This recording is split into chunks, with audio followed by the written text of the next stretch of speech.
एक मिनट के लिए अपनी आंख बंद करके सोचिए। साल है 1905।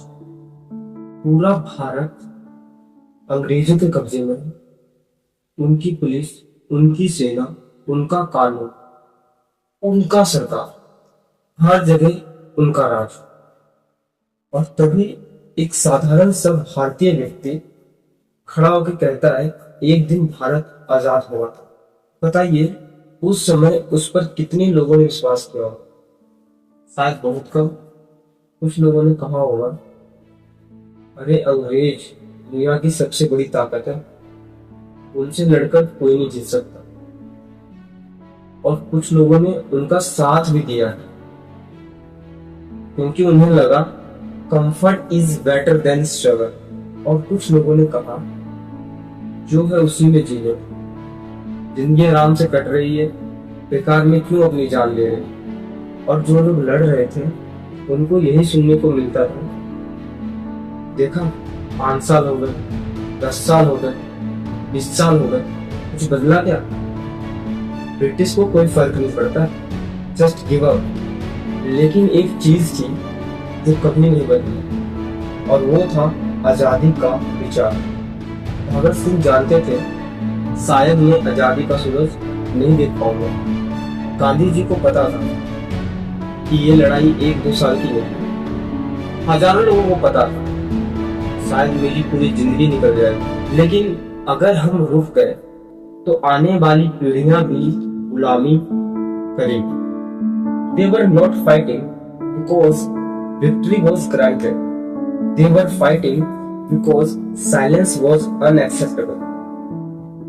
और फिर सालों बाद धीरे धीरे लोग जुड़ते गए, विचार फैलता गया और 15 अगस्त 1947 भारत आजाद हुआ। आप जरा सोचिए उस समय अगर हर इंसान यही सोचता मेरे अकेले से क्या होगा। इतने लोग पहले ही कोशिश कर चुके हैं, कुछ नहीं बदलने वाला। तो क्या आज हम आजाद भारत में सांस लेते? नहीं, नेवर। अब बात करते हैं आज हमारी लड़ाई अंग्रेजों से नहीं। आज हमारी लड़ाई है एक बेहतर भारत बनाने की। बेहतर शिक्षा, ईमानदार व्यवस्था, जवाब देना, एक ऐसा सिस्टम जिसमें मेहनत करने वाले छात्रों की भविष्य एक किसी गलती, लापरवाही या भ्रष्टाचार की वजह से बर्बाद ना हो। अगर परीक्षा दौर में गड़बड़ी हुई है, अगर छात्र सवाल पूछ रहे हैं, लोग बेहतर व्यवस्था की मांग कर रहे हैं, तो यह उनका अधिकार है। क्योंकि लोकतंत्र में हर नागरिक का अधिकार होता है शांतिपूर्ण तरीके से सवाल पूछो और बेहतर व्यवस्था की मांग करना। लेकिन अभी भी कुछ ऐसे लोग हैं जो कहते हैं कि कुछ नहीं होगा, सरकार नहीं सुनेगी। पहले भी बहुत प्रोटेस्ट हुए, क्या कुछ बदला? तो मैं उनसे बस एक सवाल पूछना चाहता हूँ कि यही सोच अगर 1905 में हर भारतीय की होती तो क्या 1947 आता? नहीं। इतिहास हमें एक बात सिखाता है कि बड़ा बदलाव एक दिन में नहीं आता, वो आता है जब लोग हार मानना बंद कर देते। याद रखिए, the biggest victory is not winning immediately. The biggest victory is refusing to stop doing the right thing. तो शायद जिसके लिए आज आप आवाज उठा रहे हो वो बदलाव आपकी जिंदगी में पूरा ना हो, लेकिन आपकी आवाज, आपका साहस और आपका विचार किसी और के लिए रास्ता बना सकता है।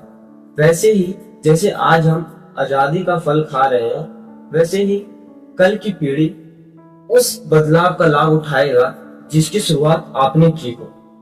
तो अगर आपको लगता है कि समस्या हुआ है तो पहले उसके तथ्य जानिए, सोचिए, समझिए और फिर शांतिपूर्ण तरीके से आगे बढ़िए। क्योंकि ideas don't die, truth doesn't die, change take time but change being with someone who refuse to stay silent. आखिर में एक बात कि अगर हमारे स्वतंत्रता सेनानियों ने हार मान ली होती तो शायद हमारे देश का तिरंगा नहीं लहराता था। इसीलिए बात ये नहीं है कि बदलाव आज हुआ या कल, बात है कि अगर इतिहास लिखा जाएगा उसमें आपका नाम किस तरह से होगा। उन लोगों में जिन्होंने कहा था कि कुछ नहीं बदल सकता, या उन लोगों में जिन्होंने कहा था कि मैं ये बदलाव देख पाऊंगा कि नहीं देख पाऊंगा, लेकिन मैं सच के साथ खड़ा रहूंगा। क्योंकि every revolution start with an idea and every great idea start with one great person. So thank you.